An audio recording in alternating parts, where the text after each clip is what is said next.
گفتگو کرتے ہوئے کہا کہ تاجروں کی طرف سے پرزور مطالبہ ہے کہ بھارت کے ساتھ تجارت کو بحال کیا جائے اور ہم اس آپشن کو تمام سٹیک ہولڈر سے ڈسکس کرنے کے بعد غور کر رہے ہیں کہ بھارت سے تجارتی تعلقات بحال کیے جائیں. آپ خود بھی سب سے پہلے آپ کو بتائیں کہ وزیر خارجہ اسحاق ڈار نے کہا ہے کہ پاکستان کے کاروباری افراد چاہتے ہیں کہ انڈیا کے ساتھ تجارت بحال ہو. پاکستان بھارت کے ساتھ تجارت کھولنے سے متعلق جائزہ لے گا. آج کل جو پاکستان کے فارن منسٹر ہیں اسحاق ڈار صاحب, جی ہاں, ان کا کہنا یہ ہے اسحاق ڈار صاحب کا کہ جو گورنمنٹ ہے, یعنی کہ اس وقت جو گورنمنٹ اسٹیبلش ہو چکی ہے پاکستان میں, وہ آپس میں بات چیت کر رہی ہے اور یہ سوچا جا رہا ہے کہ بھارت کے ساتھ دوبارہ سے جو ہے ایک بار پھر بھارت کے ساتھ جو ہے ٹریڈ اوپن کی جائے. جی ہاں, اسحاق ڈار صاحب نے یہ سٹیٹمنٹ دیا. انڈیا اکثر یہ بات کہتا ہے کہ پاکستان اور انڈیا کے درمیان تب تک پرامن بات چیت نہیں ہو سکتی جب تک پاکستان دہشت گردوں کو سپورٹ کرنا نہیں چھوڑے گا. Pakistan, a nation that is currently dealing with the worst economic crisis in its history, and it is now apparently mulling reviving trade ties with India. Pakistani Foreign Minister Ishaq Dar spoke about reviving trade ties with New Delhi. کیا وہ India کے ساتھ تعلقات ٹھیک کر سکے؟ کیا آج حکومت یہ فیصلہ کرنے کا اختیار رکھتی ہے کہ وہ انڈیا کے ساتھ ٹریڈ کر سکے؟ یہ ایشین سینچری ہے نا, اس میں چائنا اور انڈیا ابھر کر سامنے آ رہے ہیں. کوئی انکار کر سکتا ہے اس سے؟ کیا ہم انڈیا کے ساتھ ٹریڈ کر سکتے ہیں؟ پھر بھی نہیں کر سکتے. میں بتاؤں کیوں نہیں کر سکتے؟ بیکاز یہ بھارت نے آپ کو نہیں کہا کہ آپ بند کریں, آپ نے خود بند کیا اس پروٹیسٹ. تو اب آپ پہ ڈیپینڈ کرتا ہے کہ اگر آپ کھولنا چاہیں کہ نہیں کھولنا چاہیں. آج آپ کھولنا چاہیں تو بھارت کہے گا کھول لو, ہم نے تو بند ہی نہیں کیا, آپ نے بند کیا ہے. بھارت کے ساتھ دوبارہ سے ٹرمز کچھ بہتر ہو, ٹریڈ کی جائے, اور یہ اور بات ہے کہ ابھی تک بھارت کی طرف سے کوئی بات چیت نہیں کی گئی ہے پاکستان میں, مگر یہ بات اب شروع ہو گئی ہے. دیکھنے والی بات یہ ہے کہ کیا بھارت اس بار مان جائے گا, کیا بھارت ٹھیک کرنا ہے اپنا. جب تک وہ ٹھیک نہیں کریں گے تو صلاحیت ہی نہیں ہوگی تو بیچیں گے کیا؟ آئی مین لیٹس بی ویری آنیسٹ. کیونکہ جو کمپیٹیٹیونیس ہے پاکستان کی فرمز کی, اگر وہ نہیں ہوگی تو ٹریڈ کھولنا ضروری نہیں ہے کسی بھی ملک سے بہت میسر ہو یا بہت مؤثر ہو جائے اس چیز کو تبدیل کرنے میں. سو ہم نے جہاں جہاں ٹریڈ کی اپرچونٹی کریٹ کرنی ہے. سو ٹریڈیشنلی یہ کیا روٹ ہے دیکھیں نا, اب پاکستان ایک تو انڈیا ہو گیا, پھر ایک چائنا بھی تو آپ سے ہے جس سے تعلقات مطلب نمبر 1 شاید آپ ریٹ کریں گے پر آپ کی تو ٹریڈ وہاں بھی کم ہے. اب آپ آ جائیے کار کنٹریز میں جس سے آپ نے انرجی لینی ہے اور بہت کچھ بیچ سکتے ہیں, وہاں بھی کم ہے. ایران, یہ تو وہ چیزیں ہیں نا جو ابھی کسی ڈسپیوٹ میں نہیں, جسے کہتے ہیں نا کڑوا گھونٹ کر کے اپنی پوزیشن کو واپس لے لیں گے یا نہیں لیں گے, اور لے کے تو پھر عوام کے لیے کچھ تجارت شروع کریں گے. کیونکہ انڈیا سے جو مال آتا ہے وہ سستا بھی ہے, جلدی بھی آ جاتا ہے, اور جب ارجنسی ہو, ٹماٹر کم ہو جائیں, انینز کم ہو جائے, تو وہ فوراً اکراس دا بارڈر 2 دن میں آ جاتے ہیں اور اس کے ساتھ سٹیبلائز ہو جاتی ہیں پرائسز. آگے price factor will be very important, اور تجارت کے ساتھ پاکستان کا بہت فائدہ ہے. انڈیا کو فرق نہیں زیادہ پڑتا, وہ اتنی دنیا میں تجارت کر رہا ہے کہ وہ آپ کریں یا نہ کریں, انہوں کہنا وہ چاکا ہی کوئی نہیں. تو یہ سارا آپ کا معاملہ ہے. اب آپ کیسے یہ کریں گے, کس سٹیج پہ یہ کریں گے یا نہیں کریں گے, ڈرو رہیں گے.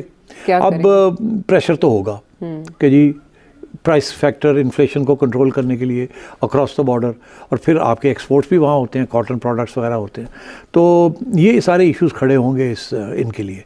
مگر یہ میں آپ کو بتاؤں, یہ اس کے اوپر 2 فیکٹرز ہیں. ایک تو نے پہلے گرین لائٹ دینی ہوگی, اس وقت جنرل باجوہ نے گرین لائٹ دے دی تھی.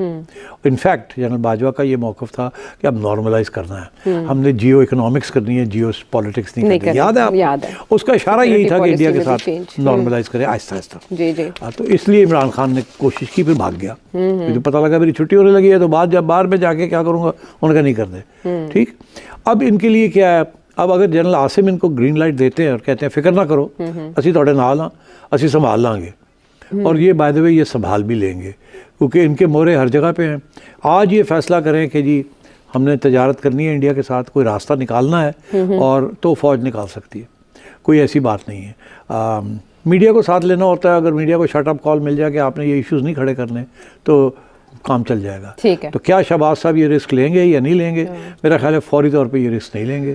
میرا خیال ہے بیبی سم منتھس اور ایئر ڈاؤن دا لائن کہ امریکہ اور middle east countries, friendly countries, وہ سارے کہہ رہے ہیں کرو کرو کرو کرو کرو, مگر ابھی شاید یہ اتنی جلدی یہ فیصلہ نہ کریں. جی ہاں, اسحاق ڈار صاحب نے یہ سٹیٹمنٹ دیا ہے. ساتھ اسحاق ڈار صاحب کا یہ بھی کہنا ہے کہ پاکستان کی بزنس کمیونٹی جو ہے وہ بھی یہ چاہتی ہے کہ بھارت کے ساتھ دوبارہ سے ٹریڈ اوپن ہو, بھارت کے ساتھ دوبارہ سے ٹرمز کچھ بہتر ہو, ٹریڈ کی جائے. اور یہ اور بات ہے کہ ابھی تک بھارت کی طرف سے کوئی بات چیت نہیں کی گئی ہے پاکستان میں, مگر یہ بات اب شروع ہو گئی ہے. دیکھنے والی بات یہ ہے کہ کیا بھارت اس بار مان جائے گا, کیا بھارت سے اس بار کوئی پازیٹیو رسپانس پاکستان کو ملے گا, کیا دوبارہ ایک بار ٹریڈ اوپن ہو سکے گی, کیا ایک بار پھر بھارت اور پاکستان ٹریڈ کر سکیں گے, اور اگر کریں گے تو کتنے دن چلے گا, اس کے بعد کہیں خدا نہ خواستہ پھر تو نہیں دونوں میں کوئی ٹینشن ہو جائے گی. یہ بہت سی چیزیں ہیں جو یقیناً بھارت کے لیے بھی ایک سوچنے کی بات ہوگی, اور یقیناً ان کو بھی اس طرف بہت دیکھنا ہوگا, اور پاکستان کو بھی بہت خیال کے ساتھ اس چیز کو لے کر آگے بڑھنا پڑے گا. لیکن بہت اچھی بات یا پازیٹیو چیز یہ ہے کہ پاکستان کی طرف سے اب یہ سوچا جا رہا ہے کہ ٹریڈ کی جائے, یعنی پاکستان اس کا مطلب ہے اب پیسہ مانگتے مانگتے تھک چکا ہے, اور چاہے وہ آئی ایم ایف ہو, چاہے وہ دوسرے بینکس ہوں, یا سمجھیے دوسری کنٹریز ہوں, ان سب سے مانگتے مانگتے یقیناً پاکستان تھک گیا ہے. اب کہا یہ بھی جا رہا ہے کہ آئی ایم ایف کا لون ملنے کے بعد بہت امید تھی کہ کئی دوسری کنٹریز جس میں سعودی عرب اور کئی گلف کنٹریز اور یورپین کنٹریز ہیں جس سے پاکستان کو پیسہ مل سکتا تھا, مگر ایسا نہیں ہوا.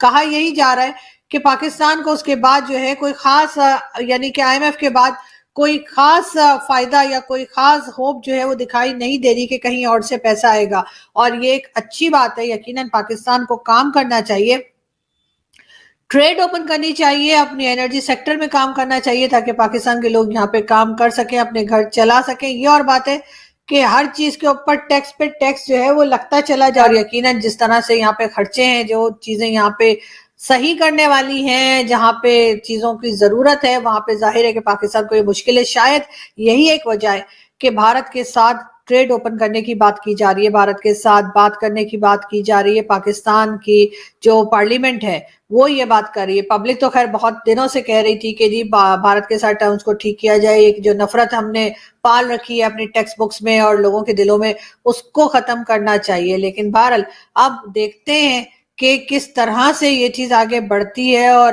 کس طرح سے گورنمنٹ جو ہے, پاکستان کی گورنمنٹ جو ہے وہ بھارت کی گورنمنٹ سے بات کرتی ہے. ویسے تو میں نے ہمیشہ ہی کہا ہے کہ ایک بیک ڈور ڈپلومیسی ہے جو ہمیشہ چلا کرتی ہے, اور یقیناً اس بیک ڈور ڈپلومیسی کی وجہ سے ہی پاکستان اور بھارت کے بیچ میں بات چیت ہونے کا امکان ظاہر کیا جا رہا ہے. ہمیں بات نہیں کرنی, ہمیں بات نہیں کرنی کر کے بہت سے لوگ ٹویٹر پہ اور دوسرے سوشل میڈیا پہ آ کے بات کرنے لگیں گے کہ جی ہمیں نہیں بات کرنی, ہمیں ٹریڈ نہیں کرنا, ہمیں یہ نہیں کرنا. تو ان سب لوگوں سے میری یہی ریکویسٹ ہے, بلکہ بہت سے لوگ ویڈیو بھی بنائیں گے جو کہیں گے ہمیں بات نہیں کرنی, تو ان سب سے مجھے یہی کہنا ہے کہ آپ لوگ جو ہیں وہ بالکل اپنا پوائنٹ آف ویو رکھ سکتے ہیں, اپنی بات کر سکتے ہیں, لیکن اصل میں کیا ہونا ہے یہ یقیناً بھارت کی گورنمنٹ ہی ہے جو کہ ڈیسائیڈ کرے گی. یعنی کہ جو آنے والی گورنمنٹ ہے, جو کہ یقیناً پرائم منسٹر مودی ہی جو ہے وہ دوبارہ پرائم منسٹر بن کے آنے والے ہیں, یہ بات ڈیسائیڈ کرے گی پارلیمنٹ, ہندوستان کی پارلیمنٹ, اور ظاہر ہے پاکستان کی طرف سے. مگر یہ بات کہہ دی گئی ہے, ایک پازیٹیو بیہیویئر ہے, اور وہ تو میں نے پہلے ہی کہا تھا کہ پاکستان کی اس وقت جو حالت ہے, تو پاکستان